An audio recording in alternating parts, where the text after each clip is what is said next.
Bonjour, dans cette vidéo, nous allons faire ensemble la première construction sur GeoGebra qui s'appelle Emoji.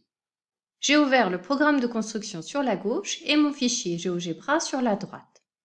La première instruction, c'est tracer le cercle de centre A passant par le point B et on m'indique que je dois choisir dans le menu Cercle, centre, point. Je vais donc choisir dans le menu des cercles, Centre, point, le voilà ici. La première des choses à faire est de trouver le centre, puis d'indiquer un point qui appartient au cercle. Le centre du cercle, c'est A, et le point qui appartient au cercle, c'est le point B. Donc là, tu dois faire attention de bien cliquer lorsque la main montre le point B. Si jamais tu cliques à côté, tu vas créer un autre point et le logiciel ne saura pas que ce cercle passe par le point B. Donc on clique lorsque le doigt de la main montre le point B. Deuxième instruction, je dois tracer le cercle de centre C passant par le point D. On vient de voir comment faire. Le centre du cercle, c'est C, et D est un point de ce cercle. Je dois maintenant tracer le cercle de centre A avec de rayon 0,5 unités. Je choisis dans le menu des cercles le cercle centre rayon.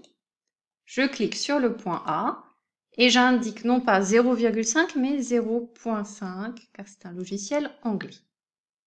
La quatrième instruction m'indique de tracer le cercle de centre C de rayon 0,2 unités. On vient de voir comment faire. Cinquième étape, je dois placer le point G, point d'intersection des droites JK et IH. Je vois que ces deux droites sont tracées. Je vais donc choisir dans le menu Point et je vais cliquer ici à l'intersection des deux droites.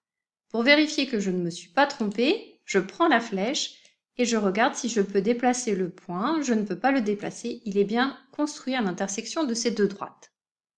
Enlève l'affichage des deux droites. Je clique sur la droite à l'aide du bouton droit de la souris et je vais décocher « Afficher objet ».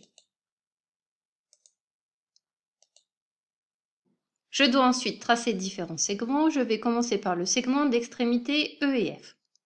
C'est le menu des droites. Je prends segment en dessous de droite et je trace le segment d'extrémité E et F, puis le segment d'extrémité F et G, et enfin le segment d'extrémité E et G. Imaginons que je clique à côté. Si jamais j'ai fait une erreur, j'ai toujours l'option ici qui me permet de faire retour en arrière. Donc je reprends le segment et cette fois-ci je fais attention de bien cliquer sur les points. Trace le segment d'extrémité I et J.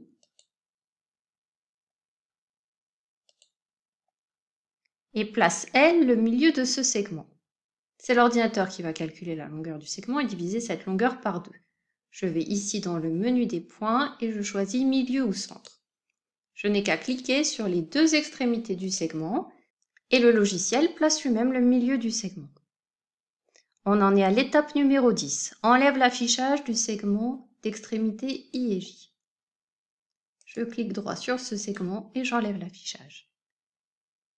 Ensuite, on me demande de tracer plusieurs segments.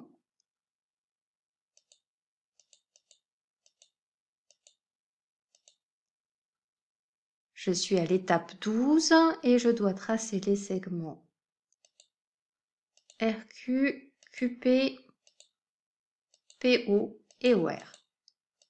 Il me reste une dernière étape, l'étape numéro 13, tracer le cercle de centre S passant par T.